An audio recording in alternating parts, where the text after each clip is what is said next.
Ladies and gentlemen, please welcome our 2025 Boston Irish Honors Masters of Ceremonies, Linda Dorsina Forey and Maureen Forey Sorrell.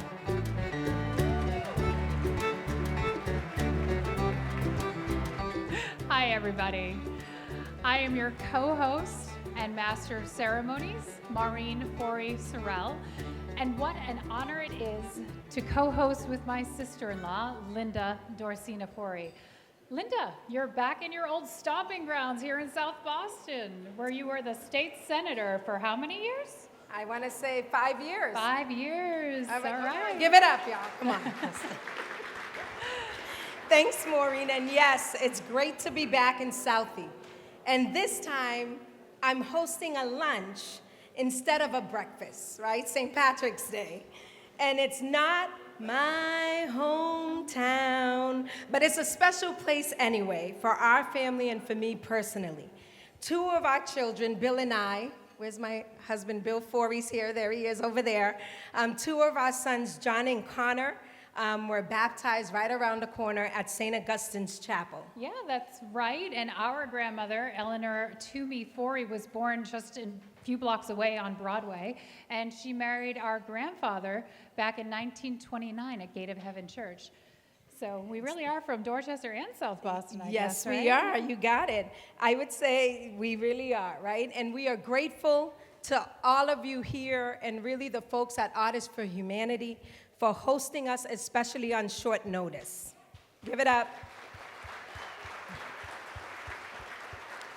And as everyone knows, you all know this luncheon was originally scheduled for the John F. Kennedy Presidential Library, but it's temporarily closed due to, well, a totally dysfunctional federal government at the moment. Yeah, I'm planning to declare my own shutdown next month so I don't have to host Thanksgiving. What? What are you talking about? Does that mean I'm hosting Thanksgiving again?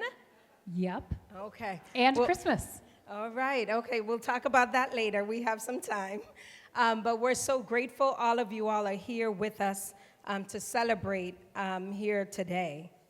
Yeah, we have an incredible program for you today as we celebrate the 15th year of the Boston Irish Honors and recognize 3 incredible honorees and their inspiring stories.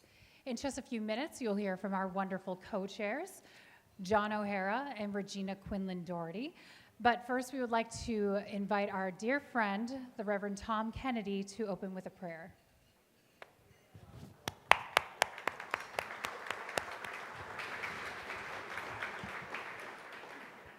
Thank you very much, ladies. Just to give you some context, my father came in 1922 through Ellis Island. He didn't come directly here, but he was legitimate because he was baptized and confirmed in a little town, Ballabay, in County Monaghan, in an Augamellan parish, but it was the Church of Ireland, part of the Anglican Communion. But those Irish roots still run very deep, regardless of where one was baptized. That's right.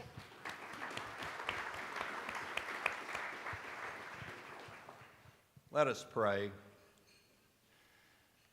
O God, Creator, Sustainer, and Redeemer, the author of our salvation and forgiveness, we thank you for the gift of life and for this very day. At a time when our hard-fought freedoms are being eviscerated, truth replaced by fiction, greed trumps charity, conventional norms of decency, respect, integrity, and honesty, whether in relationships, public or private, become relics of the past. Good Lord, forgive us. When anxiety and fear are the arms of a straitjacket, inhibiting us from speaking truth to power, Give us the courage to become beacons of hope. Give us, O Lord, tasks not equal to our powers, but powers equal to our tasks. For the strength, courage, faith, and hope to lift up others less fortunate than ourselves, so that they may come to know your grace and love. We thank you for this gathering, especially for those individuals we honor today: Dr. Jim O'Connell, Claire Cronin, and Marty Meehan. As we recognize them for their accomplishments, may their lives of service and generosity inspire others to extend their reach beyond their grasp. May we all live lives of service and generosity, and grant that by today's gathering we may find strength of purpose and resolve to serve one another. So we give thanks for those lives drawn from far-off shores, for our freedom to assemble, to speak freely, and the great responsibility to vote, a gift so precious we must never take it for granted. As you hold us to account for the use of all our powers and privileges, give our national, state, and local officials the courage of leadership, so that the rights of all may be protected and our nation enabled to fulfill its vision of one nation under God with liberty and justice for all. Finally, we ask your blessing on this food which we are about to eat, for those who prepared it and serve it, and remembering those who go without, and our commitment to feed them as well. In Christ's name we pray. Amen.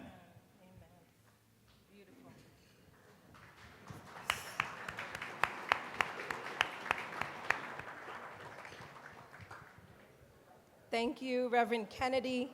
We are so thrilled you can join and lead us in prayer. That was so beautiful.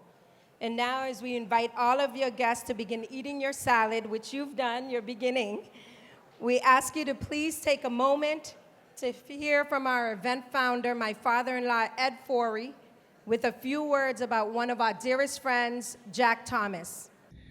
Jack Thomas was a much-loved, even revered Boston Globe scribe for more than 4 decades. He wrote people stories with a great empathy. It's the same sense of community and local journalism that motivates us at Boston Irish and our other titles. Jack grew up just across Dorchester Bay in Port Norfolk, and he worked all his life at the other end of Morrissey Boulevard. For our honors luncheons, he wrote wonderful honoree profiles. His story with Southie's Burke family is reprinted in today's program book. When Steve Kosmopoulos and I started OFD in the mid-'80s, the originally from Dorchester group, we had in mind people like Jack Thomas, Dot folks who are proud to have grown up here and have gone on to do wonderful things. OFD qualifications seem to describe Jack Thomas. He was born in Dorchester. He jumped off the bridge at Malibu. He swam bare-ass in Tar Wharf. He sank ankle deep in the mud at Tinny Ann. And he remembered the sweet aroma of Walter Baker chocolate in Lower Mills. Early on, Jack bought a gift Dorchester Reporter subscription for his mother, who had moved to Cambridge. He told me that she told him that his Globe stuff was okay, but it's too bad Jack couldn't be as interesting as that Barbara McDonough in the Dorchester Reporter. Jack's widow, Jerry Denterline, is here. She loved him as we do, and she's compiled a keepsake book of some of his memorable columns. Copies will be available for everyone today at the end of the program.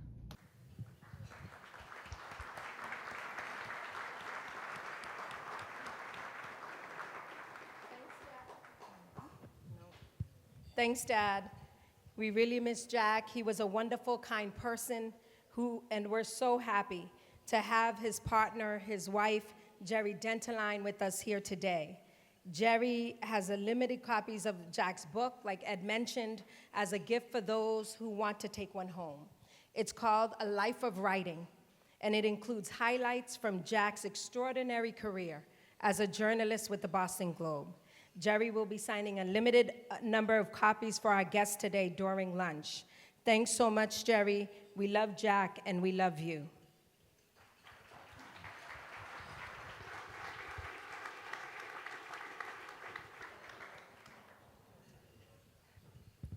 Oh, there we go.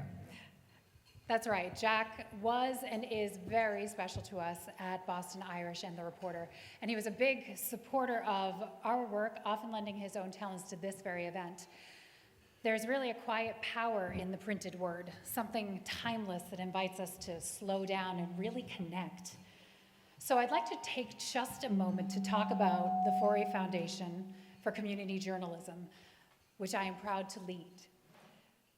Our foundation was created to support the kind of local reporting my family has been doing for decades through the Dorchester Reporter, Boston Irish, and the Boston Haitian Reporter, the kind of reporting that keeps neighbors informed, connected, and accountable. And honestly, local journalism has never been more important or more endangered. Every week, it seems, another newsroom closes. Reporters get laid off. The big media landscape is a bit of a mess. Algorithms are driving outrage. Billionaires are buying megaphones, and truth too often gets drowned out by noise. But here's the good news. Local papers still show up. They still cover the school committee, the zoning meetings, the new cafe on the corner, the local honor roll lists, the stories that make up real life. And that's what the Forey Foundation is fighting for, to keep this work alive and to make sure that the next generation of journalists can tell our stories with the care, accuracy, and heart that our communities deserve. So today, as we celebrate our honorees who each embody the very best of Boston's Irish spirit, I hope you'll also remember how vital it is to protect the storytellers, the scribblers, and the truth tellers who make it all possible.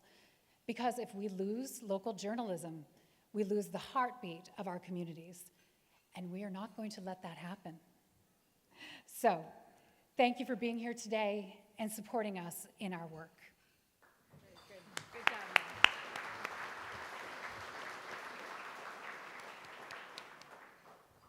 Wonderfully said, Maureen. And we're so grateful that all of you all are here, and want to thank our major sponsors today who make this event possible so we can continue the mission of community journalism in our city. Want to thank our co-chairs, John O'Hara and the Honorable Regina Quinlan Doherty, UMass Foundation and UMass Boston, Eversource Energy, Tourism Ireland and Ireland.com, Meet Boston, the president and CEO, Martha Sheridan, is here with us, Needham Bank, Paul Farrell and Paula Cleary, Senator Paul Kirk, the Boston Red Sox. Do we have this on the screens happening or no? Corcoran Jennison Companies, National Grid. Is it up on the screen? No, not yet. Oh, gosh, okay. There's so many of you, okay? And we have the screen that's gonna show up with all of the sponsors, but we just wanna say thank you so much. The Red Sox, I said that already. And to all of our guests here today, we say thank you. Thank you for supporting our mission.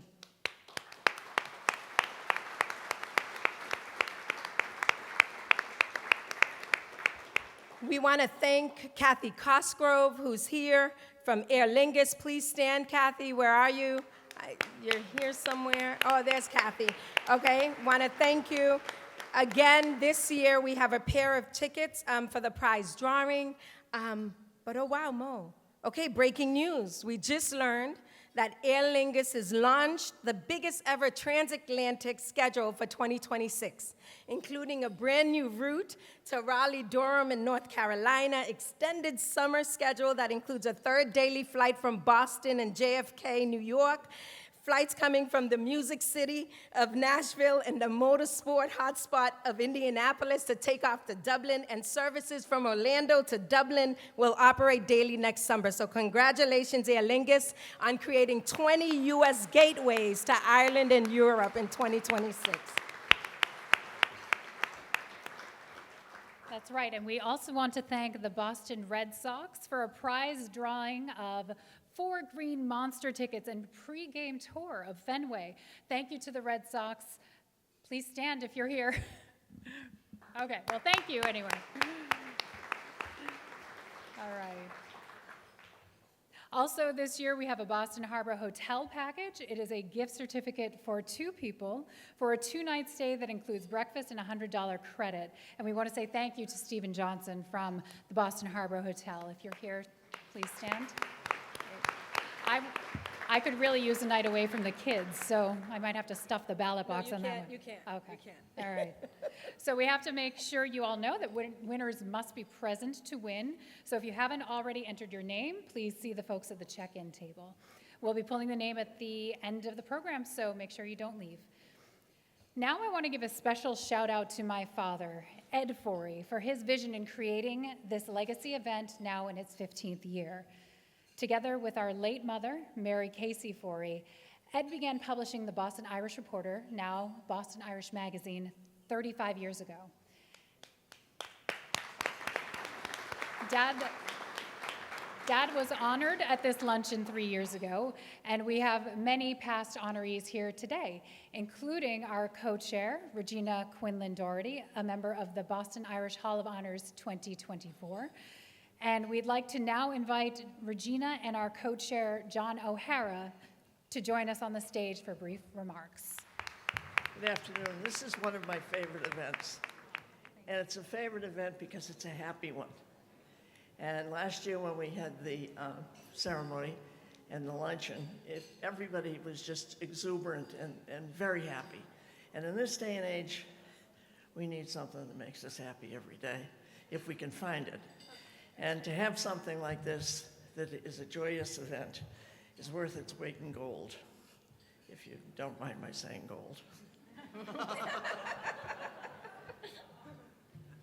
We have got 3 honorees this year who are just extraordinary. And they satisfy the qualifications. They're of Irish descent. They have the Irish gene.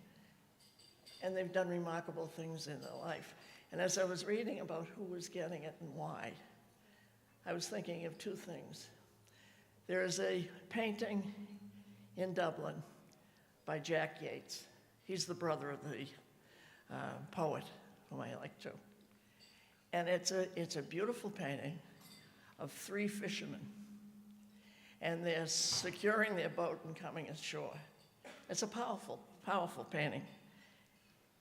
But what's really interesting about it is that the name of the painting is Men of Destiny.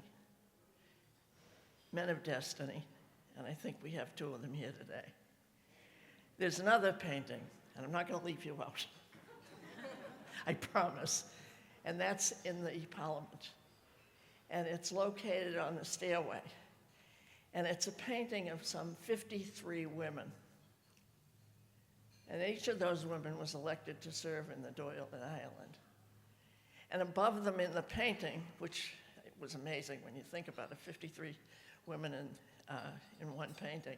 And while I was looking at it, one of the women walked by wearing the same jacket she had on in the painting. But one of the things about the painting is that they are all sitting, talking, doing other things in the group. And behind them, 3 portraits. And the portraits, the first one is of Countess Markovitz. Thank you. I get tongue-tied sometimes. And 2 other women of the Revolution, the tradition that these women worked in as members of the Parliament. And I was thinking, the destiny part of why they give this award is something very special. Now, Jack Muse is here. When you're a young man or a young girl or a young woman just out of school, You have it all planned. This is what you are going to do, and it's going to go very smoothly. Your destiny you will reach. And the destiny frequently, if not always, is in a totally different direction or with a few twists and turns along the way. We have 3 people who are going to tell you their journey from the days when they were in law school and perhaps in medical school, and how it changed their lives. And in changing their lives and their destiny, they changed the lives and destiny of others. So this is a great year to celebrate and to thank them for letting us share their journeys.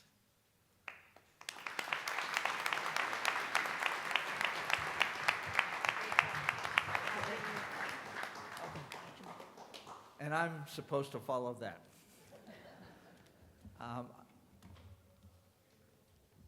I'm in the enviable position to stand before you. I'm the only thing left between you and Guinness-soaked short ribs. That being said, it's a pleasure to be here celebrating the powerful spirit and enduring legacy that the Boston Irish community has built, a foundation as solid as the cobblestones beneath our feet, which, by the way, immigrants laid, including my great-grandfather, Charlie O'Hara, back at the turn of the century. I mean, others have said it, but I can see out there, I mean, just take a look at this room. You know, I see Joe Kennedy, to thank him. Joe, your family's done a wonderful job with the library. It's beautiful here. We clearly look forward to being back with you next year for the 16th luncheon.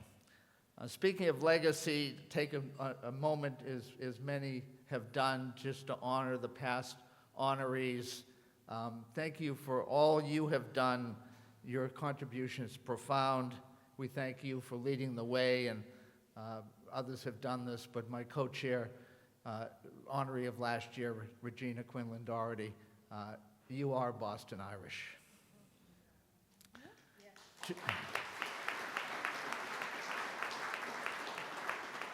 Thanks to all of you, we have raised $250,000 for the Forey Foundation for community journalism.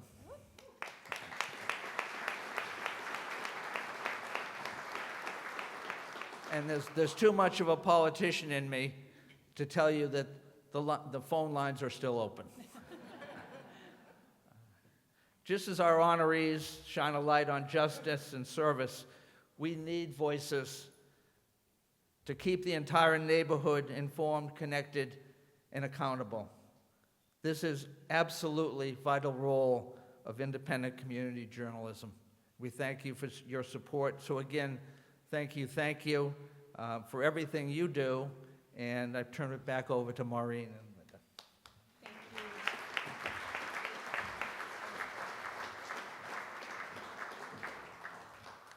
Go ahead. This is you.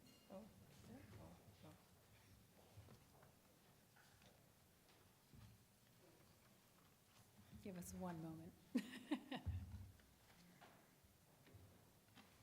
Let's give it up again for John and Regina, everyone.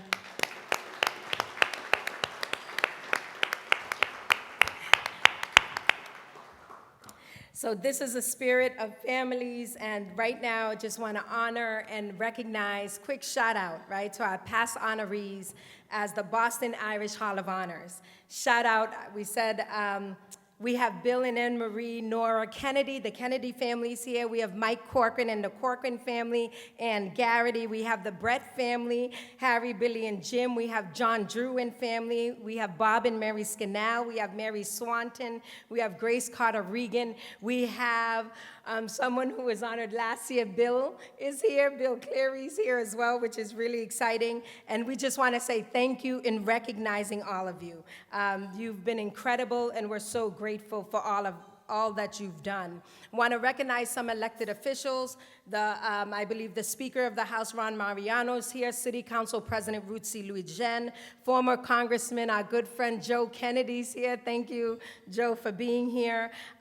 We have City Councilor Sharon Durkin, who's here. Representative Marjorie Decker. I see Senator Mike Brady, who's joined us. We have Representative Dan Hunt. The Hunt family is another Hall of Fame for Boston Irish honors.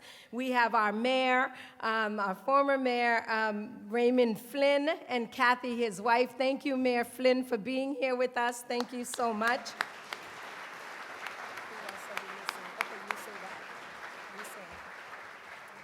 Thank you, Linda. Okay, we'll be back after lunch to begin our awards ceremony. I was going to try to learn the Irish phrase for bon appetit, but I'm not going to do that to you. So please don't forget to put your name in the drawings, and we'll see you after lunch. Enjoy.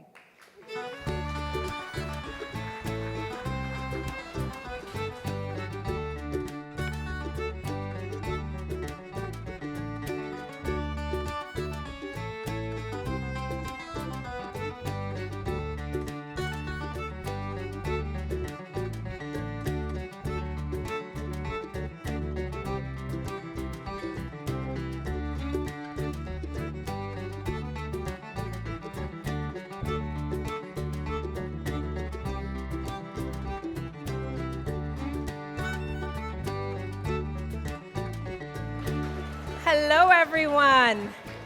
I hope you enjoyed the wonderful lunch. We appreciate all of you and welcome back. Hope you enjoyed the music. Let's give it up for our wonderful musicians today.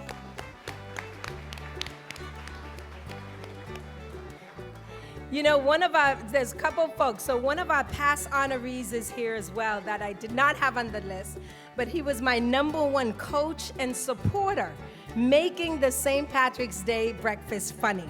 Give it up, y'all, for Tom Tinlin's here. Thank you, Tom. We also have Chris Muse and the Muse family, another Boston Irish Honors Hall of Famers, all right? And of course, I mentioned the Bretts, but this always happens. I said Jim, Billy, you know, but also Peg Brett is here. Let's give it up for the women in the Brett family. And my city councilor is here today. City Councilor John Fitzgerald is here. Thank you. And City Council President Ruth C. Louis-Jean is here as well. Thank you, Ruth C.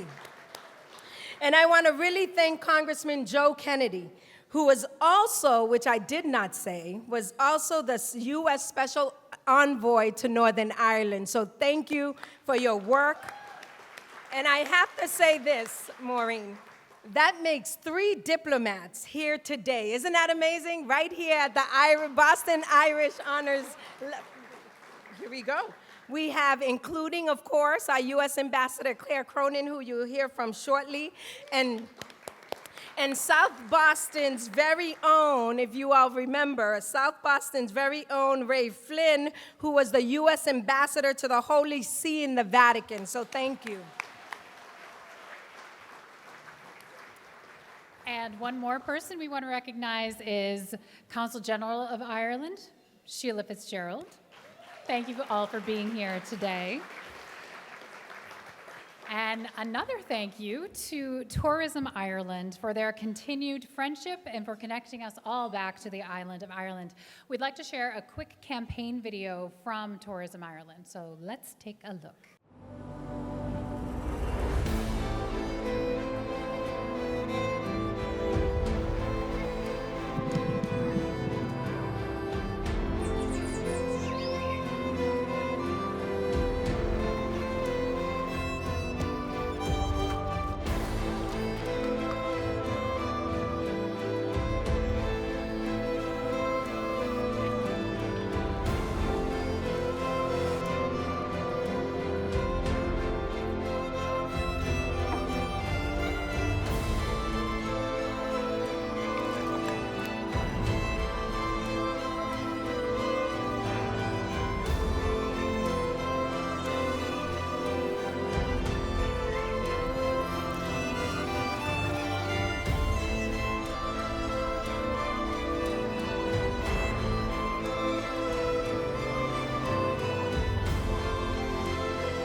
That's really nice, Tourism Island. Thank you. Want to also recognize who I totally missed right in front of me, our Governor Maura Healey, who's here today. Thank you, Governor. That was a beautiful video, so we want to thank them again. I got to say, Bill and I just visited Ireland in August with our daughters, Madeline and Nora, and experienced the legendary hospitality. It was quite amazing. Yeah. And I visited with my son Nathaniel over the summer, and we had an amazing visit and toured Dublin for 3 days. It was really memorable, and he'd be happy to regale you with the stories of forcing me to spend all of my money at Dunn's stores on Grafton Street. It's his favorite place in the world. Unfortunately, anyway. And also we traveled by Aer Lingus, which was a really lovely way to get there. So now to the main event, as we induct 3 incredible individuals into the Boston Irish Hall of Honors. To introduce our first honoree, please welcome to the stage our dear friend and Dorchester neighbor, a 2014 Boston Hall of Honors recipient, President and CEO of the New England Council, the Honorable James T. Brett.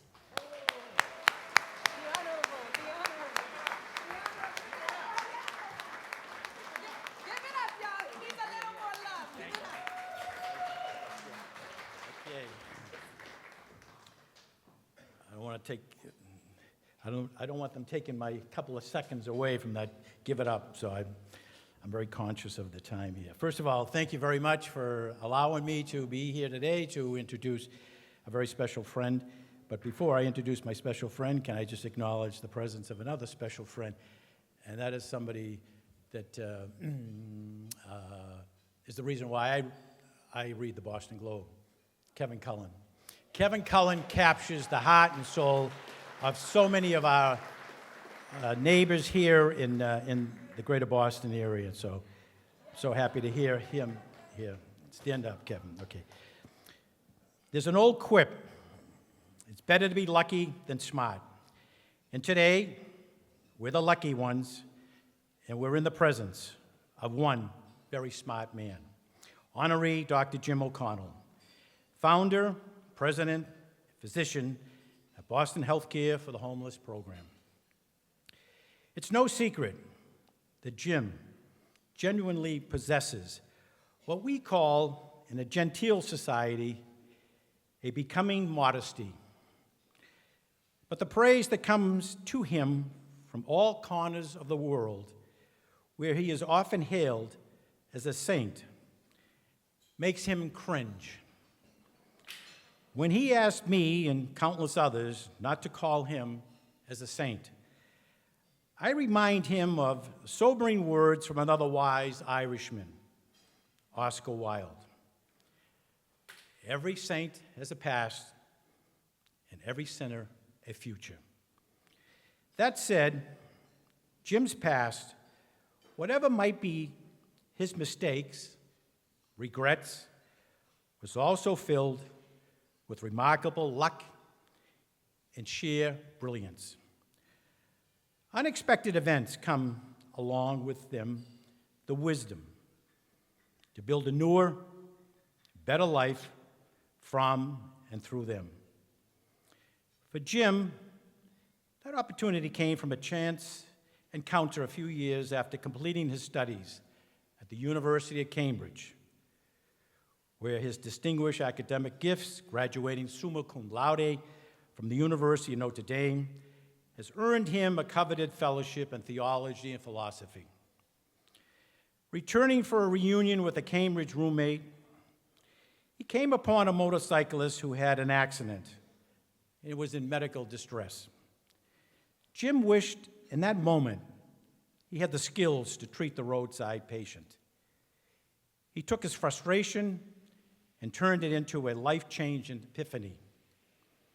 Returning home to Vermont, he dedicated himself to pursuing a career in medicine. He applied to the University of Vermont Medical School and was turned down. At 30, was considered too old an applicant. So luck and smarts played a role again. Turns out Harvard Medical School, was embracing the concept of older student diversity, and Jim was turning 30. He was accepted into Harvard Medical School. He did his residency at Mass General Hospital, and while there, was blindsided with a most unusual conscription by the chief of medicine, Dr. John Potts, one which Jim felt he couldn't turn down, much as one obeys when being called to the principal's office. What Dr. Potts had seen in the aspiring and inspiring resident was a person of massive talent, guided by a gentle, caring, compassionate spirit. A promising doctor who just might take on the mantle of serving the seemingly intractable need of the poor and the homeless who were facing life and death on the streets of Boston. Would Jim delay an oncology fellowship at Sloan Kettering for just 1 year and head out onto those streets and see if the buildings of the Doctor-Patient Trust, Better Health and Healing could start just outside the doors of one of the greatest medical institutions in the world? Well, such a bold idea had never been tried before, anywhere in the world. And in 1985, Jim led the effort, serving a large grant, securing a large grant from the Robert Wood Foundation to devise a unique model of care for the homeless, or as he would say, the rough sleepless, the sheltered guest, delivered by what would become known as the street team. Well, today, you will find him in great demand, premier authority on homelessness and healthcare. It's been published in journals such as the New England Journal of Medicine, the American Journal of Public Health, among others. His work with the homeless has been the focus of media attention at both the local and the national levels, including the National Public Radio, ABC Nightline. His first book, Stories from the Shadows, Reflections of a Street Doctor, have been widely cited with over 30,000 copies sold. Last year, Pulitzer Prize-winning author Tracy Kidder published an account of Dr. O'Connell's work in a book entitled Rough Sleepers, Dr. Jim O'Connell's Urgent Mission to Bring Healing to Homeless People, which quickly became a New York Times bestseller. 4 decades later, Sloan Kettering is a place in Jim's distant past and Boston's continued good fortune. Jim is still on the streets, in the shelter clinics, taking care of the folks whose lives have been challenged by time, fate, and circumstances. The doctors, the nurses, and the outreach workers continue to meet the patients where they are during what Jim would call a rough patch in their lives. Today, Jim's unique care system for those outside the system is a model replicated by the world over. The gold standard for best, most inclusive medical practices with no finer, more modest, and more saintly a doctor to the poor in spirit, in need than Jim.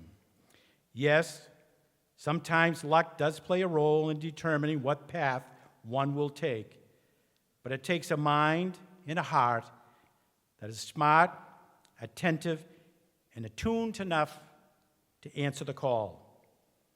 Call it what you will: grace, timing, intuition. Jim heard a small voice urging him on against all odds and norms of the day. It guides him even today. Mother Teresa once called herself a pencil in the hand of God. That tells me that she, like Jim, feels there's always a life story of hope and possibility to be written within each of us. And that narrative will be forged in the crucible of life, both imperfect and saintly. Congratulations, my friend, Dr. Jim O'Connell.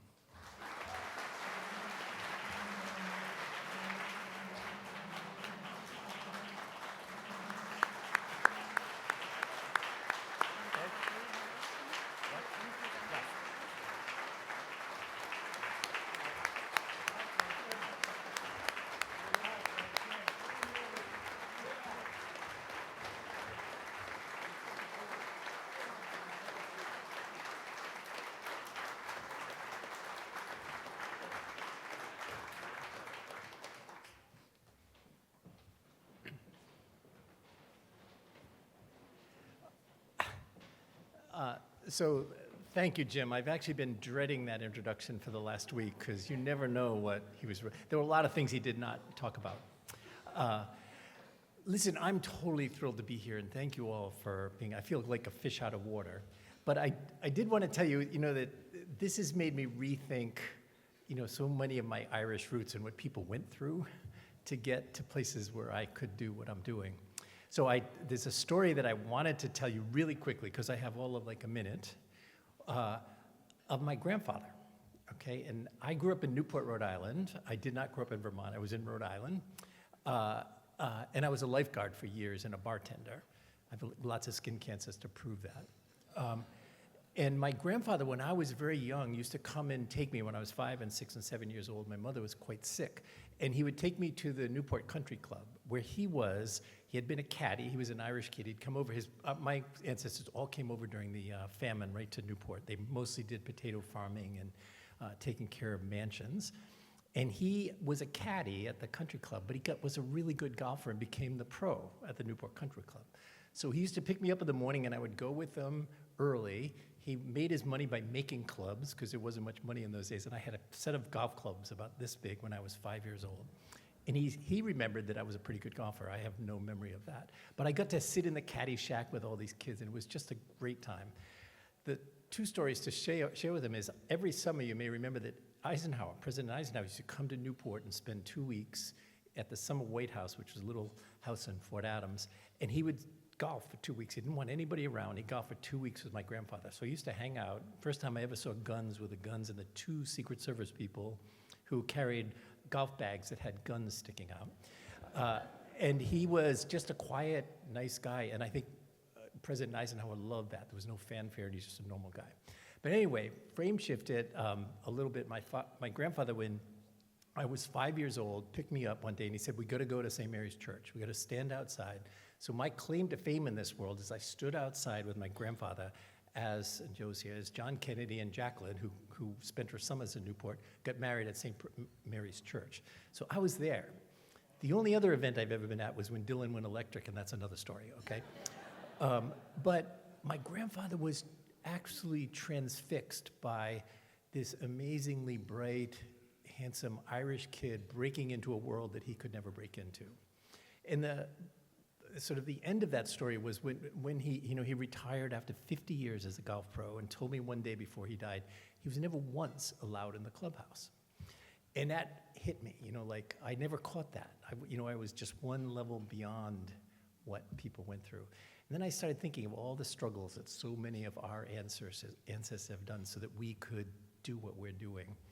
And then, and I could go on and on.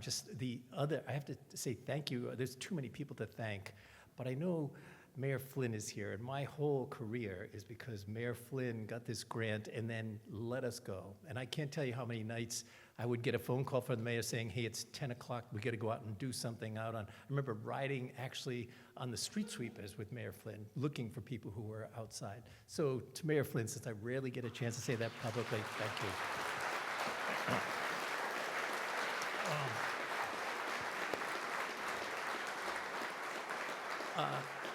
In my last few seconds, the other person that I have to mention is Tom Durant. So it was not only my chief of medicine, John Potts, who I adored and had to do whatever he said, but it was really Tom Durant. If any of you know Tom Durant, I know where his granddaughter Claire, I think, is here. But he was the one that was really the mastermind behind it all. So he made me do this job, and I was really angry with him for the longest time, but then slowly began to realize that he knew a lot more than I did. But to Tom Durant and so many others who are out here now, I can't even begin to do that. Thank you. And I'm sitting at a table with all our friends, which is such a treat. And my wife Jill is here with our daughter Gabriella, who's now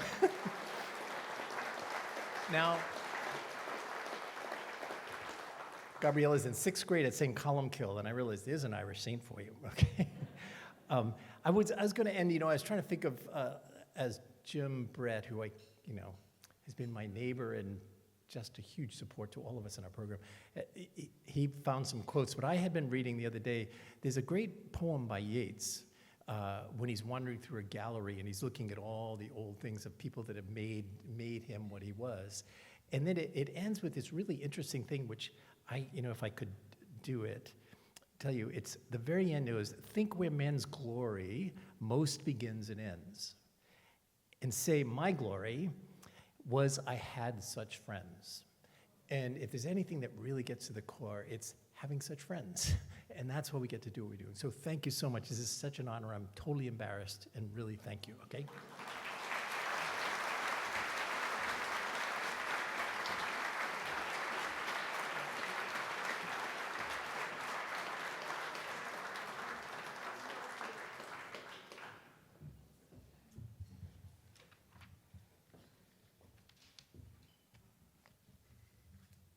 Okay, now, thank you, Dr. O'Connell. Now we want to invite, I have the honor of introducing our next speaker, who is also a 2023 Boston Irish honoree.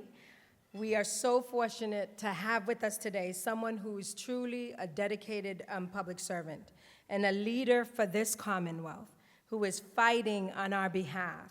And we are so proud to call her our governor. Give it up, y'all, for welcome Governor Maura Healey.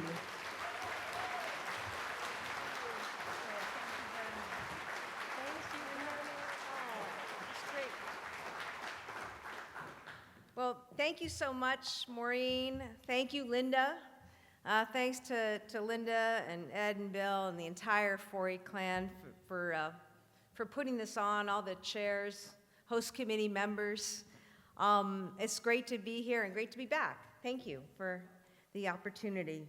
I'd also like to recognize a few folks in the room, the dean of our delegation, the great Congressman Richie Neal, Speaker Ron Mariano, our Congressman Joe Kennedy, City Council President Ruth C. Louisiane, our Consul General Fitzgerald, who's just been such a terrific partner to all of us, Senator Brady, Representatives Hunt and Decker, and our good friend Jim Brett. It's always great to be with you. I also want to recognize Ambassador Flynn. It's really special, I know, to so many of us that you are here today. You're looking so well, and we really also honor your service, both in the city and on behalf of the United States. So wonderful to see you.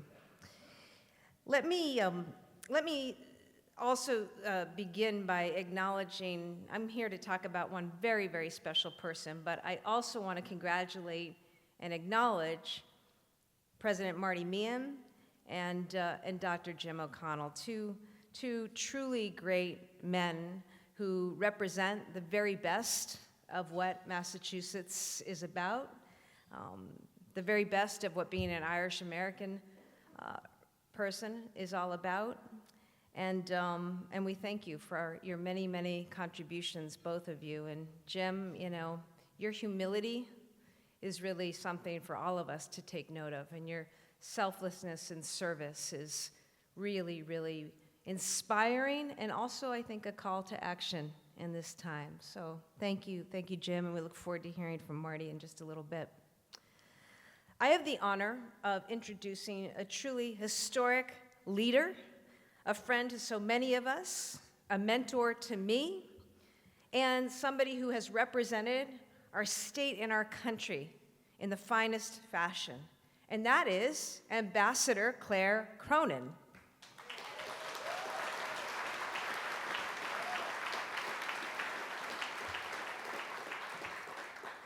Sometimes we're asked to introduce people we don't know particularly well, and you find nice things to say about them. But I know Claire Cronin pretty well, and I'm so honored to be here today. I'll tell you how well I know her. Let's just say when I went to the residence, when I was at Deerfield, the ambassador's residence, of course, in Phoenix Park, Dublin, I knew what to bring as the unofficial gift. Cans of Pringles, right? You can take the girl out of Brockton, but you can't, right? In all seriousness, Claire, we know, is a proud product of the City of Champions, and she is a champion in her own right, a natural leader. From the local to the state to the national to the international level, she makes people feel seen and heard, connected to and cared for. She inspires hope, and she's always delivered results.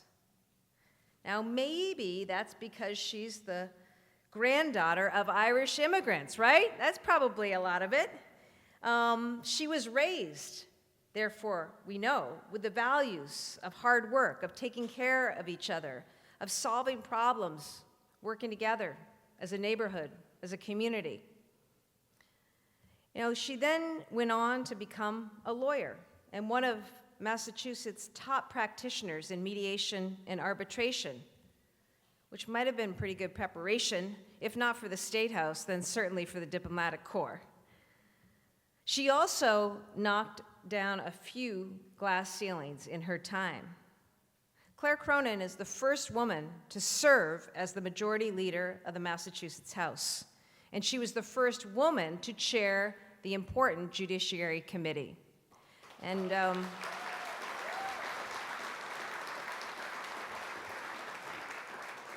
and it wasn't just about her service, it was about her impact in those roles. She was the architect of major pieces of legislation, including criminal justice and police reform.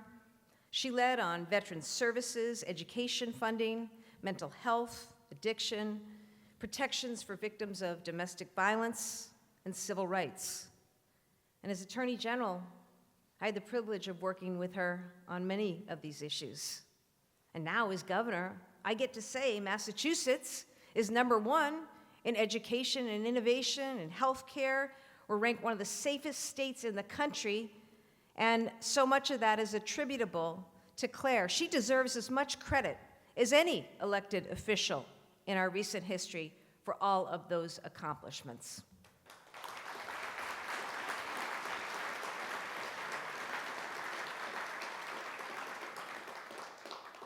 Now, as ambassador, and how proud were we that Claire Cronin was named ambassador to Ireland on behalf of the United States. That was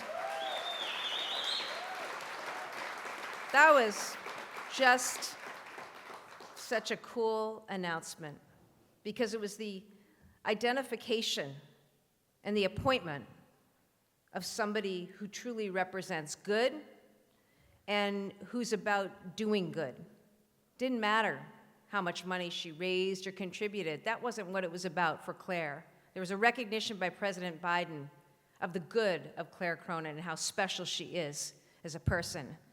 People were a little surprised, maybe not in the know, the DNC donors, right, lining up for those ambassadorships. But wasn't it awesome that it was none of those guys? It was Claire Cronin from Brockton, Massachusetts, who was going to Dublin.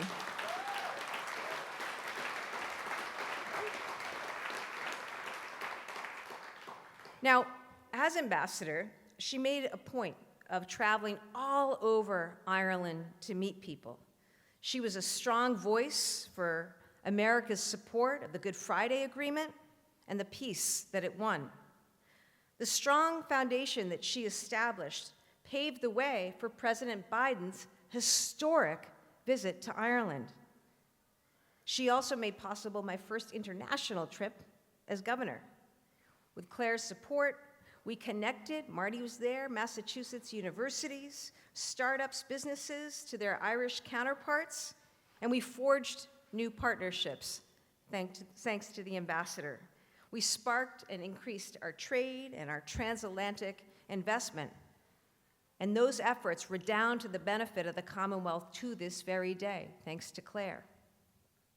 And we also had a pretty good time in the evenings. I won't talk about that.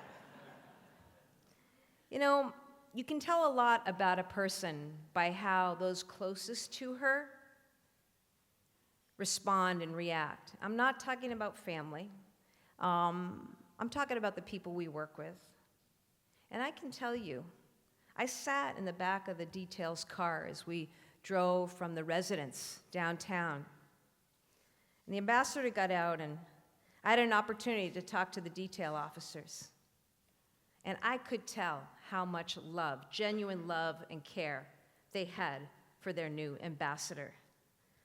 You know, the people that I met that she worked with talked about her as the very best that Ireland's ever had, the very best.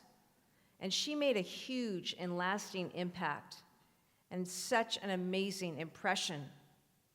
One we need to restore, but one that she built and developed so strongly over there. And that was good for all of us. She was such a great diplomat, always looking to reach across cultures, reach across countries. She even, before she left, made sure that she was inclusive and installed a bocce court in the name of our speakers at Deerfield that lives to this day. So, though she's Irish, she appreciates others. You know, years ago, I first met Claire when I was campaigning for Attorney General, and she invited me down to Brockton so I could see all the haunts, the restaurants, the stores, meet some other community leaders. And we ended up in a mattress factory run by a business owner. And I can say this, that I am proud and privileged to have laid down and shared a mattress with Claire Cronin. That's true. I had to explain that a little bit. I'd do it again. Look, Claire Cronin has never forgotten where she's from. She's never forgotten how she got to be. And to Ray and Kara and Carrie, that was a sacrifice, too, to have Mom and your wife overseas. It was a sacrifice when she served here in the legislature. But we thank you, her family, for making that possible. And it's wonderful that you're here today, along with Claire's siblings. And so I'll just close by saying to my friend, to my mentor, to somebody who's been a trailblazer for women in politics like me, thank you for all that you have done. Thank you for providing the example of how you can be a leader, do it with passion and conviction, and stick to principles, but do it with joy and enthusiasm and that indomitable smile and spirit that is Claire Cronin. And with that, it's my honor to introduce this year's 2025 Boston Irish honoree, Ambassador Claire Cronin.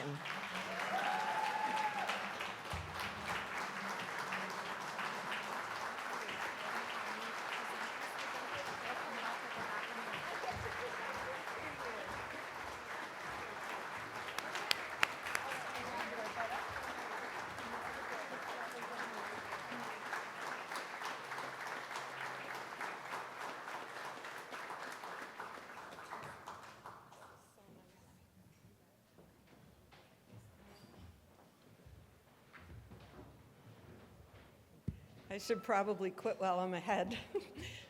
Thank you, Governor, for your so kind words. And we all sincerely appreciate that you're here. It means the world to me and to my family as well. And with a name like Mara Healy, you are very welcome in this room. So I'd like to thank the host committee and the Forey family for all of your hard work in putting this event together. And to all of you, for supporting this important cause, which is now needed more than ever. I'd like to congratulate today's honorees. Former Congressman and President of our flagship university, UMass, Marty Meehan. Marty has dedicated his life to public service and every day works to ensure that our UMass students receive a transformative, world-class education. And of course, Marty has shown true Irish hospitality in so warmly welcoming me to the UMass family. To Dr. Jim O'Connell, your tireless efforts in providing medical care to our most vulnerable populations is a shining example of the power of care and compassion, a hallmark of what it means to be Irish. I'm very honored that I share this award with both of you. And it means a lot to me, because being Irish American means a lot to me. As I age, I am getting old, I often reflect on the many stages of life and the people and the ideas that shape my future from the earliest age. A constant and enduring thread of my upbringing was the importance of our Irish ancestry and its impact on our lives and decisions. It was a focal point of our identity. When I think about what it means to be Irish, there are many words and concepts that come to mind. And they were instilled in me and my brothers and sisters by our parents, our grandparents, aunts, uncles, and many, many cousins. And they were reinforced by the Irish people during our time in Ireland. What does it mean to be Irish? To be Irish means that family is everything. To be Irish means that you value education, hard work, and service to others. To be Irish means that you value freedom and you will fight for justice.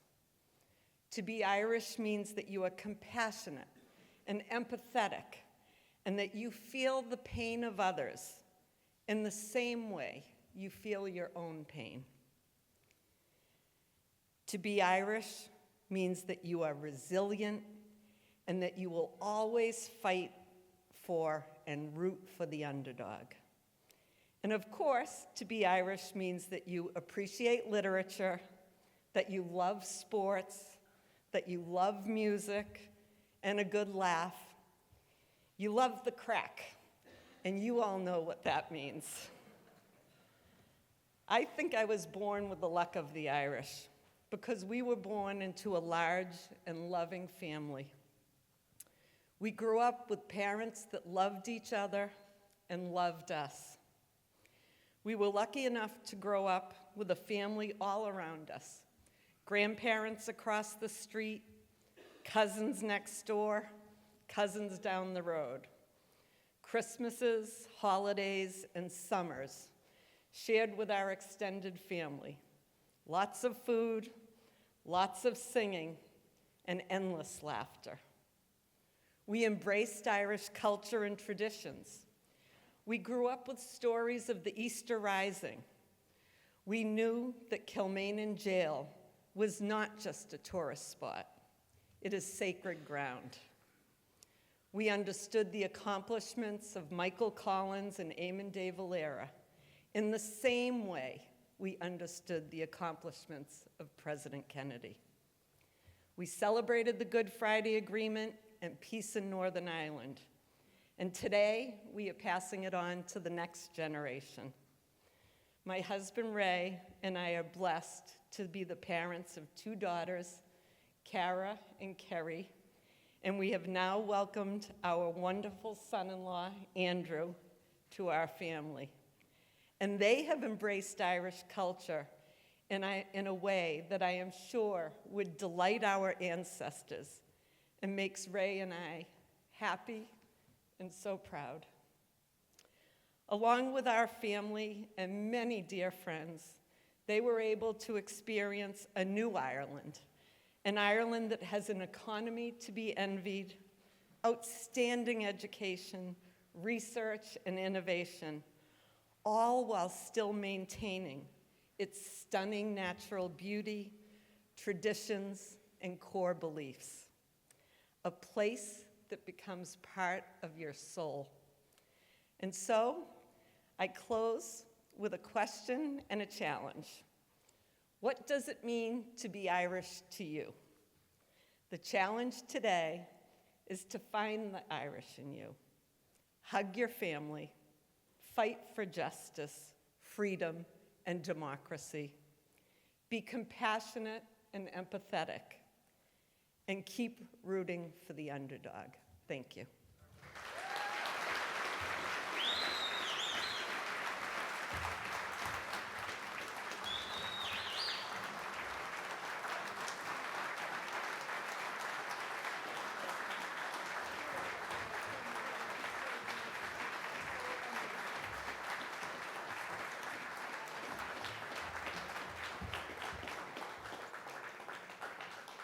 That was wonderful.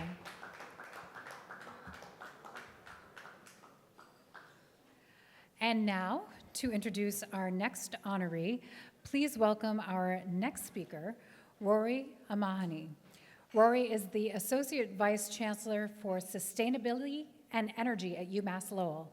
He's also a native of Cork City. Please welcome Rory Amahani.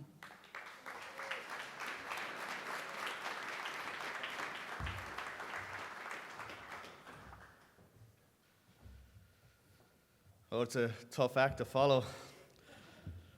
So, Díag wit I dine úsla, agus tróna ma díobh galéir. Is mise Rory O'Mahuna, agus is mór an ordom an Uachtarán UMass, Marty Meehan, a cur a láthair inmh. Good afternoon, everyone. My name is Rory O'Mahony, and it's my great honor to introduce UMass President Marty Meehan today. Now, full disclosure, as you just heard, I am a current UMass employee, so I'll be saying exclusively positive remarks toward my boss and employer. First, I want to start by congratulating today's other honorees. I had a lot of remarks made about Clare, but you just heard them from the governor, so I'm not going to repeat them. But the impact that Clare had on the Irish people is everlasting and makes a huge difference to the relationship between both of our great countries. So Clare, thank you so much for everything you've done and continue to do.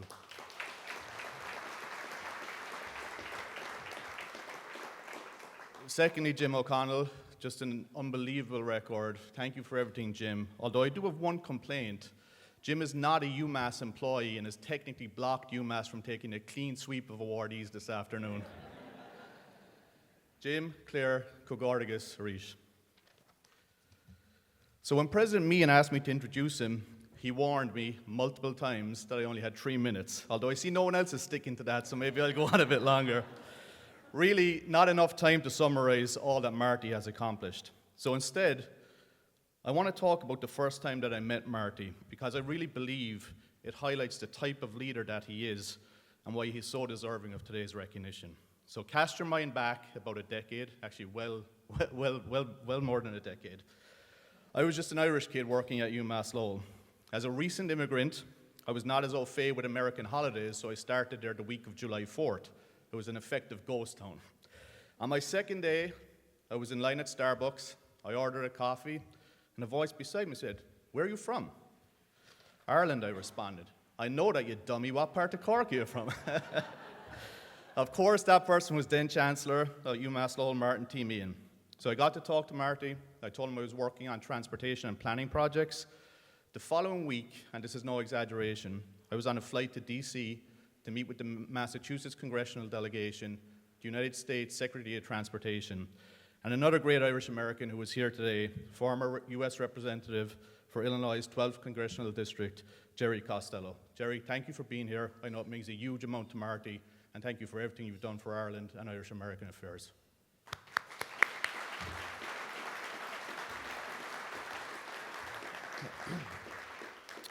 So long story short, and against all the odds, Lowell and Marty Meehan deliver a $14 million federal grant to dismay of everybody. I learned so much from Marty in those initial couple of months and got to see firsthand his mastery of politics, his ability to inspire confidence, and his commitment to giving others opportunity. As a young, nervous, and quite frankly terrified kid from Ireland to be rubbing shoulders with these people, I couldn't have asked for a better mentor. That experience showed me just how lucky UMass and the state of Massachusetts has been to have Marty as one of its leaders. Marty's belief in the transformative impact of higher education on first-generation college students and their families is not just because he's the president of UMass. It is because he is the living embodiment of how education can change your world, and in Marty's case, can change the world of those fortunate enough to operate in your orbit. I'm going to close with advice from my own Irish mother, which might sound a bit unusual, but I am absolutely convinced, and this is a hill I will die on, that the world would be in a far better place if there was more Irish mothers in charge of things.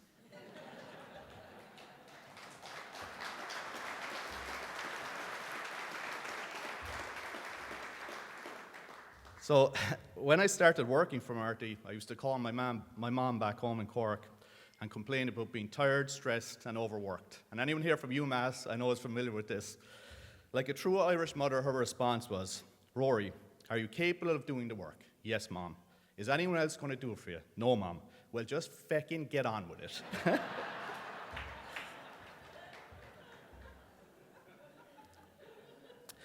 You were a lucky boy the day that you crossed paths with Marty Meehan. Now don't mess it up. Marty, thank you for everything you've done for me, everything you've done for UMass and the Commonwealth, and everything you've done and continue to do for Ireland, both North and South. It's an honor to stand here with you today and welcome you to the Boston Irish Hall of Honors. Ladies and gentlemen, on far Ushal Amach, Marty Meehan.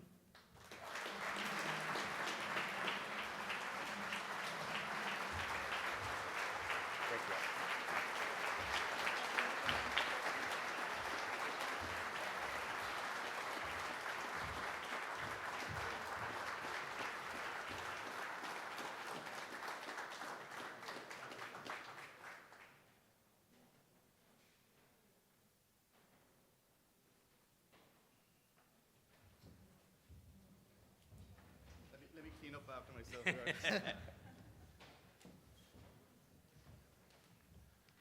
You know, we're in South Boston, and I'm reminded of Bill Bulger with an event like this when he was the last speaker. He'd get up and he said, "You know, when I arrived here this morning, I was a young man." Rory, thank you very much. That was well done. I want to acknowledge my sister Colleen, who's here, my brother Paul, who's here, his wife Karen. You already introduced Jerry Costello, but I want to say a word about Jerry. He represented Illinois for 25 years in the Congress, and he was one of my best friends. Richie Neal and Jerry and I would go out 1 or 2 nights a week for dinner, and that relationship has stayed strong, and I appreciate you coming from Illinois to be here. I also want to thank all the folks from UMass. In particular, I want to acknowledge the chancellor of a great institution for Boston, UMass Boston. I don't think there's a more important institution, and it's run by someone who is a great academic leader, Marcelo Torres Orozco.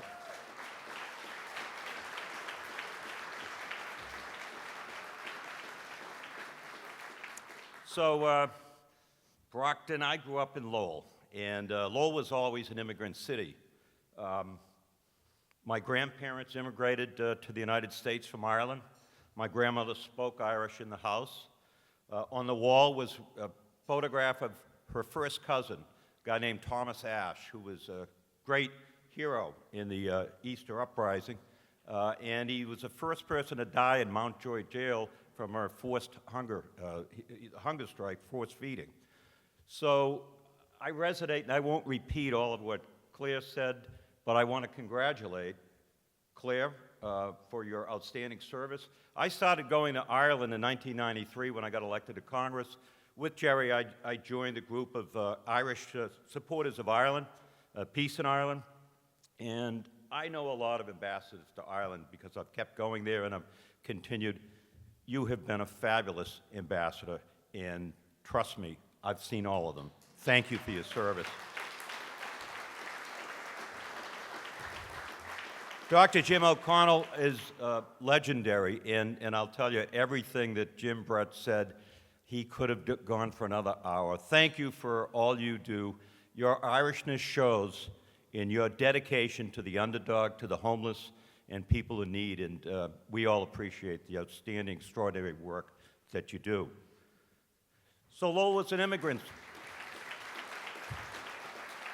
Lowell was an immigrant city, and Irish folks came there. A lot of people came from Greece. A lot of folks came from Canada. A lot of folks came from Poland and Portugal. And we were a community that understood the importance of immigration. Our grandparents and my parents never let me forget where I came from. And I appreciate that, battling for the underdog. Everything that's been said, I won't repeat it, but it's important. Community newspapers are important, and I want to say thank you to Ed and the entire Forey family for what you do. My father worked for 43 years at the Lowell Sun Publishing Company. He worked in the composing room. And I understand, in fact, when I wanted to get a job, I said, Dad, I want to get a job driving a truck at the Lowell Sun. Can you help me? He said, no, you're going to work in the newsroom. You're going to be rolling Associated Press and AP tapes. I said, Dad, you started as a truck driver. He said, no, you're going to work there. I got a chance to understand the importance of community newspapers. In fact, the importance of newspapers in a democracy. You know, we have all of the Pentagon papers are all out at UMass Amherst, and we did a big event out there. And it's interesting because when the Pentagon papers were leaked, they were leaked to the Washington Post, the New York Times, and 17 other daily newspapers in the country. I don't think you could, and there were 3,000 pages of it, I don't think you could find 17 daily newspapers that have the staff that would be able to go through all of that today. A democracy can't survive if we don't have good information. We're in a post-truth era where everyone has their own truth. People believe what they want to believe. Facts don't mean anything. Evidence doesn't mean very much. Data doesn't mean very much. And science doesn't mean very much. So I want to thank you for keeping the newspaper going. And it's really, really important in these times. Democracies cannot survive without them.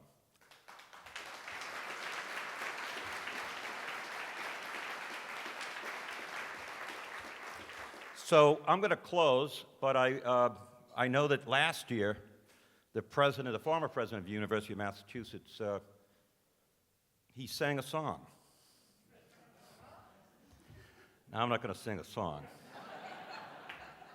But I'm feeling very, very Irish this afternoon, and I'm reminded of President John Fitzgerald Kennedy.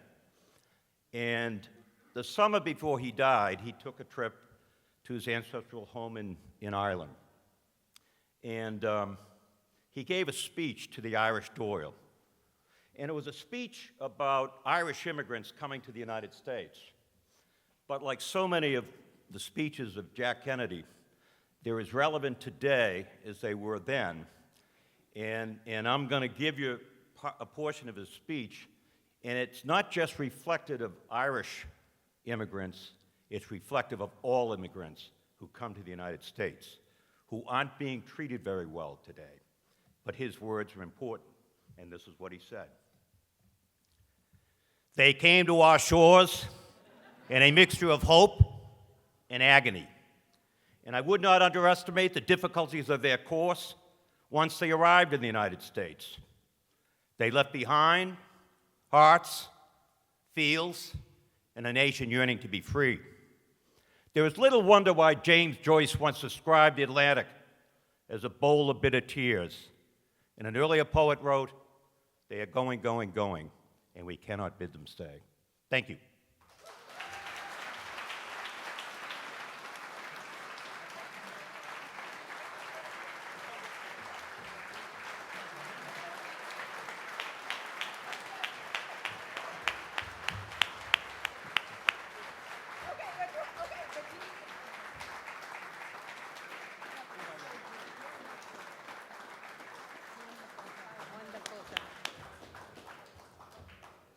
Wow, that was amazing.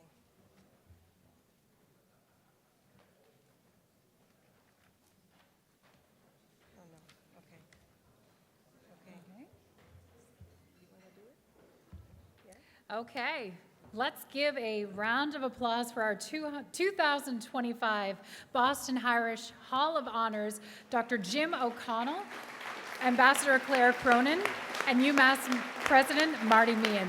Thank you.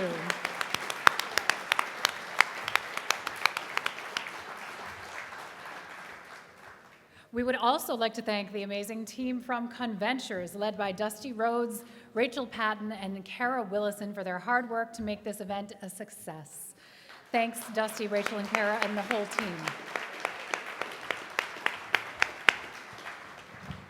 For many years, the MC of Boston Irish Honors was our dear friend Dick Flavin, an American poet, entertainer, and author known as the Poet Laureate of the Boston Red Sox. He loved to tell Irish-American stories, saying, "They represent the best that is in us. We should savor them. All of us here have our own stories, of course. The truth is that everyone else does too.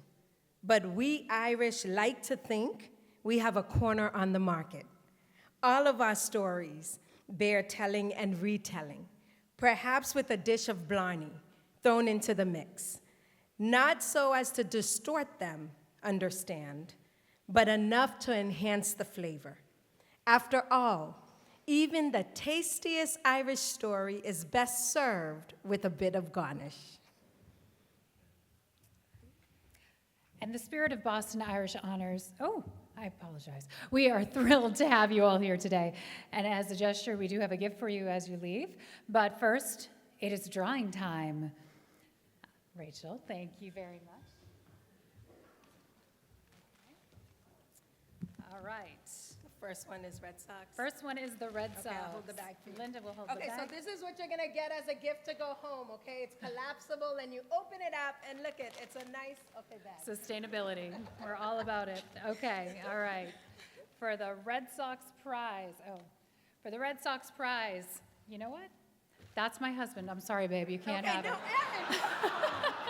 Are you serious? Why are you putting our cards in here? You're stuffing the ballot. I had nothing to do with that. All right, but really, Niall J. Warren, are you here? Oh, perfect. Yes, Niall, oh my goodness. Niall, that's wonderful.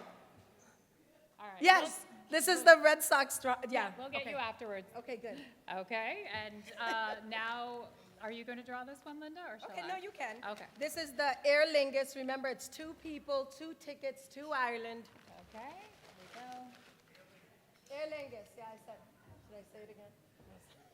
It's not a Forey Sorrell, it is Barb Boylan. Are you here, Barb?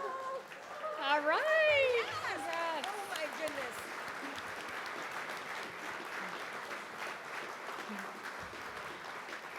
That's wonderful, Barbara.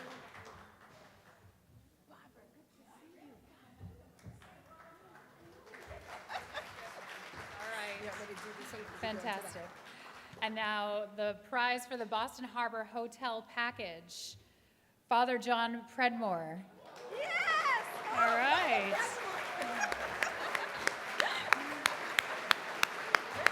That's wonderful. Congratulations. All right, congratulations, everybody. All right. The spirit of the Boston Irish Honors is captured in the poetic words of a member of our family, 12-year-old Tess Jacqueline Tanner Meisel, whose life ended far too early in 2011. And I'm going to read for you a poem that Tess wrote when she was 5 years old. Look to your God, look to your spirits, but most of all, look to your family, because that is where the love begins. And now I'd like to welcome Father Jack Ahern, pastor of St. Gregory Parish, to lead us in the closing prayer.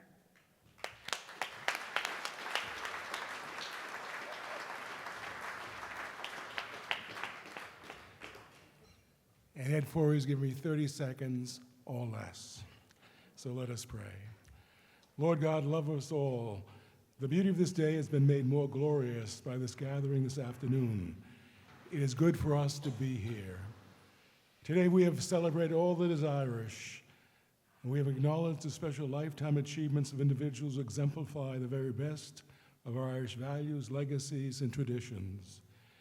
We honor and celebrate the exemplary endeavors in medicine, government, education, public service, and community leadership. In many ways, our honorees have remained connected to their Irish roots and honor their forebears by exhibiting compassion, respect, and generosity to people of all backgrounds and circumstances. In recognizing their contributions and the contributions of the Irish diaspora here in Boston, our hope is that in telling their stories, we might propel and inspire our fellow Bostonians, no matter their place of birth, to leap to establish their homes and make their contributions in this, the most Irish of American cities, in this, the greatest country in the world. May God bless our honorees, their families and friends, the Forey family, and indeed all of us with his friendship and peace. Safe home, my friends.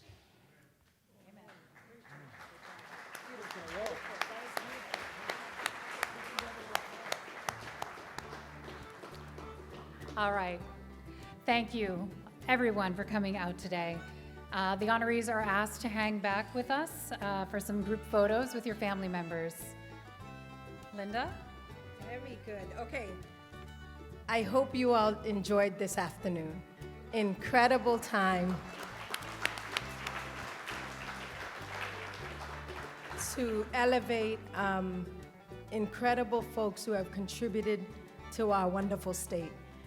We're in Boston, so we pumped up the Boston people. But I have to recognize the former mayor of Brockton, Jack Unitz, who's here, so thank you. Stand up. I got you. And we ask, and what we ask as you leave, okay, is that you take the time. You take the time to look through this incredible production, right? This incredible, program that highlights our honorees and really tells you the story on how they got here. So important, about their families. And we want to thank those who wrote the amazing pieces for us, right? Kevin Cullen got recognized, which is wonderful. So thank you, Kevin. We have Cassidy, right? Where's Cassidy? Yeah, Cassidy McNeely. Thank you, Cassidy, who's part of the reporter team, right? A reporter with us. We have Robert Connolly. Thank you so much for writing the piece. We thank you all for your support. Want to recognize and shout out my husband, who's the executive editor of the Reporter newspapers and co-publisher Bill Forey in the house somewhere. He may be gone now. But thank you all. God bless. See you next year.